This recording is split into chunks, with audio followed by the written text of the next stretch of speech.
जय माता दी मित्रों, कैसे हैं आप सभी। आशा करता हूँ मित्रों आप सभी अच्छे होंगे, स्वस्थ होंगे।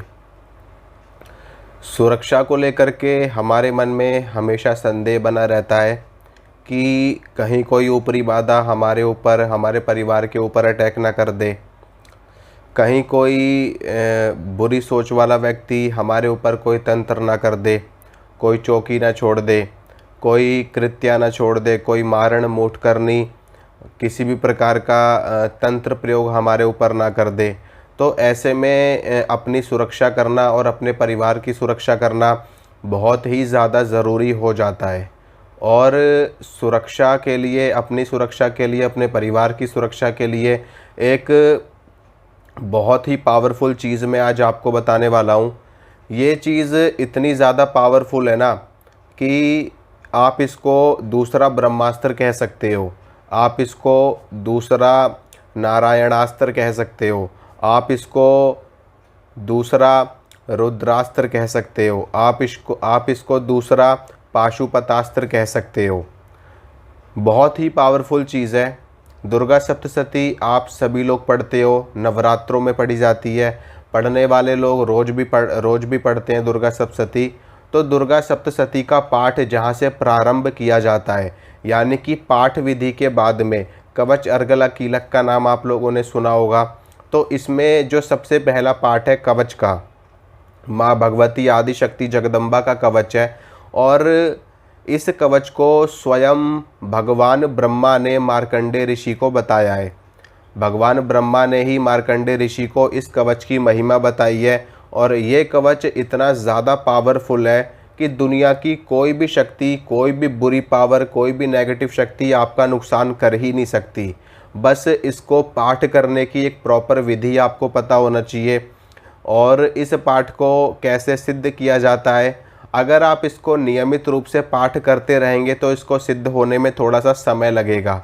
लेकिन अगर आप इसको अनुष्ठान करके इसको सिद्ध कर लेते हैं तो ये पाठ आपका जल्दी सिद्ध हो जाएगा। और उसके बाद ये आपकी पूरी तरीके से सुरक्षा करना प्रारंभ कर देगा। तो इस कवच को आपको पूरा का पूरा पढ़ना है, विनियोग से लेकर के एकदम अंत तक। ठीक है, सबसे पहले आपको विनियोग पढ़ना है। ओम अस्य श्री चंडी कवचस्य, इस प्रकार से शुरू होता है, जो कि पूरा विनियोग पढ़ना है।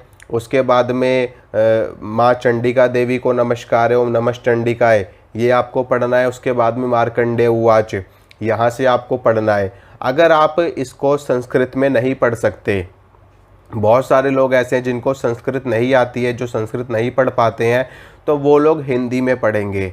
ठीक है, लेकिन विनियोग आपको संस्कृत में ही करना पड़ेगा। अगर आप हिंदी में विनियोग कर सकते हैं तो अगर आप हिंदी में विनियोग कर सकते हो तो हिंदी में विनियोग कीजिए, नहीं तो विनियोग संस्कृत में आपको करना पड़ेगा। और उसके बाद में मार्कंडेय उवाच, यानी कि मार्कंडेय जी ने कहा, यहाँ से फिर आप इसको हिंदी में पढ़ सकते हैं। ओम नमः चंडिकाय आपको बोलना है। उसके बाद में नीचे मार्कंडेय जी ने कहा, यहाँ से शुरू हो जाएगा। फिर आपको पूरा ही एकदम लास्ट तक पढ़ना है। अगर आप इसको सिद्ध कर रहे हो तो सिद्ध करते टाइम में आपको इसकी महिमा पढ़ने की ज़रूरत नहीं है, जो इसकी फलश्रुति है वो आपको पढ़ने की ज़रूरत नहीं है। सिर्फ आपको जहाँ तक कवच है वहीं तक आपको इसका पाठ करना है। मेरे पास अभी पुस्तक नहीं है दुर्गा सप्तशती की, नहीं तो मैं आपको दिखाता कि कहाँ तक आपको ये पढ़ना है। एक वीडियो और बना दूंगा कभी, उसमें मैं आपको दिखा दूंगा कि कहाँ से कहाँ तक आपको ये कवच, सिर्फ जो कवच है जो मेन कवच है कहाँ से कहाँ तक है वो, तो मेन जो है वही आपको पढ़ना है सिद्धि के समय। लेकिन जब आप इसका नियमित रूप से एक पाठ करोगे, जब आपका कवच ये सिद्ध हो जाएगा, तो सिद्ध होने के बाद आप इसको रोज़ एक बार पाठ करेंगे। एक बार पाठ करने से आपकी सुरक्षा होती रहेगी, चौबीसों घंटे आपको प्रोटेक्शन प्राप्त होगी माँ भगवती जगदम्बा की तरफ से। और अगर आप इस कवच से अपने परिवार की सुरक्षा करना चाहते हैं या आप अन्य किसी व्यक्ति की सुरक्षा करना चाहते हैं, तो आपको क्या करना है कि इस कवच को भोजपत्र के ऊपर आपको लाल रंग की स्याही से लिख देना है या फिर अष्टगंध की स्याही से। ठीक है, अगर आपको अष्टगंध की स्याही बनानी आती है तो वो आप बना लीजिए और उससे आपको इस कवच को लिखना है भोजपत्र के ऊपर। अगर वो आपके पास उपस्थित नहीं है तो आपको क्या करना है, एक लाल रंग का स्केच ले लेना है, ठीक है, रेड कलर का। उस स्केच से ये पूरा का पूरा कवच आपको भोजपत्र के ऊपर लिखना है। भोजपत्र 10 रुपये का, 15 रुपये का मार्केट में मिल जाएगा आपको, किसी भी पंसारी वाले की शॉप से आपको मिल जाएगा, या फिर जो लोग पूजा पाठ का सामान रखते हैं वहाँ से आपको ईजिली मिल जाएगा। वहाँ से लेकर के आइए, उसके ऊपर सबसे पहले गंगा जल के छींटे मारिए, और आप जब ये कवच लिखोगे भोजपत्र के ऊपर तो आप भी शुद्ध अवस्था में होने चाहिए। तो आपको स्नान करना है। अगर आपने पहले ही स्नान कर रखा है तो आप हाथ मुंह धो करके बैठ सकते हैं आसन के ऊपर।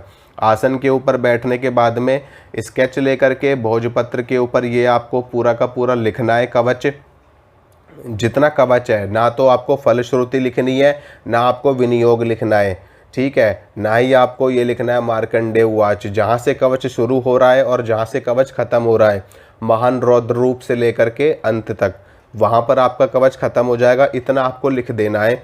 और लिखना कैसे, लिखना आपको संस्कृत में ही है ये, ठीक है। कवच हिंदी में नहीं लिखा जाएगा। जब आप किसी और को बना करके दोगे तो आपको संस्कृत में ही लिखना है। पूरा कवच लिखना है उसके ऊपर थोड़ा सा आपको सेंट लगाना है, इत्र लगाना है, और उसके बाद में आपको उसको मोड़ करके ताबीज़ में भर करके उस व्यक्ति को दे देना है जिसकी आपको सुरक्षा करनी है।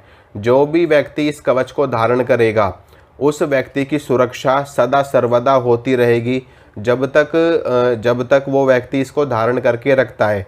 हाँ, अगर वो व्यक्ति किसी के जैसे कि कहीं पर बच्चा पैदा हो जाता है, वहाँ चला जाता है, या फिर शमशान में किसी अर्थी को छू लेता है, तो ऐसे में वो कवच उस वक्त उस कवच की शक्ति नष्ट हो जाएगी। तो उसके बाद में आपको क्या करना है कि दोबारा से उस ताबीज़ के ऊपर आपको गंगा जल के छींटे मारने हैं, और धूप बत्ती दिखानी है, और देसी घी का दीपक आपको दिखाना है। उसके बाद में दोबारा से ये कवच जागृत हो जाएगा, इसके अंदर ये शक्ति को दोबारा से धारण कर लेगा। फिर उसके बाद में आप इसको दोबारा से धारण कर सकते हैं। नहीं तो आप फिर जिससे आपने ये कवच बनवाया है, जिससे आपने ताबीज़ बनवाया है, उनके पास दोबारा ले जाएंगे तो वो अपनी शक्ति से इसको सिद्ध कर देंगे, इसको जागृत कर देंगे दोबारा से। तो इस प्रकार से आप इसको कर सकते हो, और बहुत ही पावरफुल चीज़ है। मैंने बताया ना, दूसरा ब्रह्मास्त्र आप इसको बोल सकते हो। कोई शक्ति इसके आगे टिक नहीं सकती, कोई सी भी शक्ति। जिस प्रकार से भगवान नरसिंह का कवच शक्तिशाली है, राम रक्षा स्तोत्र शक्तिशाली है, और भगवान शिव का कवच शक्तिशाली है, शिव अमोघ कवच है, उसी प्रकार से देवी का कवच है। तो जो देवी के उपासक हैं वो लोग इसी कवच को धारण करते हैं, और बाकी आप अन्य लोगों को भी इस कवच को दे सकते हैं, तो उनकी भी पूरी सुरक्षा इस कवच के माध्यम से होती है। तो इसको आप धारण करिए, इससे आपकी प्रोटेक्शन होगी। और एक चीज़ और है, जैसे कि जो लोग नहीं धारण करना चाहते इसको, ताबीज़ वगैरह को, तो उन लोगों को क्या करना है कि डेली कवच का पाठ करना है। जैसे कि घर का कोई एक सदस्य अपने सामने एक लोटे में, एक गिलास में, एक कटोरी में, या किसी भी बर्तन में थोड़ा सा जल ले। जल लेने के बाद में आसन के ऊपर बैठ जाए, उसको अपने समक्ष रखे और कवच का पाठ करे। कवच का पाठ करने के बाद में उस जल में फूंक मारे। फूंक मारने के बाद में घर के सभी सदस्य उस जल को ग्रहण करें, तो उनको सुरक्षा प्राप्त होगी कवच के पाठ से। पाठ एक ही व्यक्ति करेगा लेकिन सबकी सुरक्षा उससे हो जाएगी, क्योंकि वो जो जल है वो अभिमंत्रित हो जाएगा उस कवच के पाठ से, और जो कोई भी पिएगा उसकी सुरक्षा होगी। लेकिन इसमें अगले दिन आपको फिर से यही क्रिया करनी पड़ेगी, अगले दिन फिर आपको ये क्रिया करनी पड़ेगी। तो ये क्रिया आपको नियमित रूप से करनी पड़ेगी, ठीक है। या तो आप इसको सिद्ध कर लीजिए, नहीं तो फिर आपको रोज़ इसका एक पाठ करना पड़ेगा। तो चलता हूँ, मिलूँगा आप सभी से अगली वीडियो में। जय माता रानी की।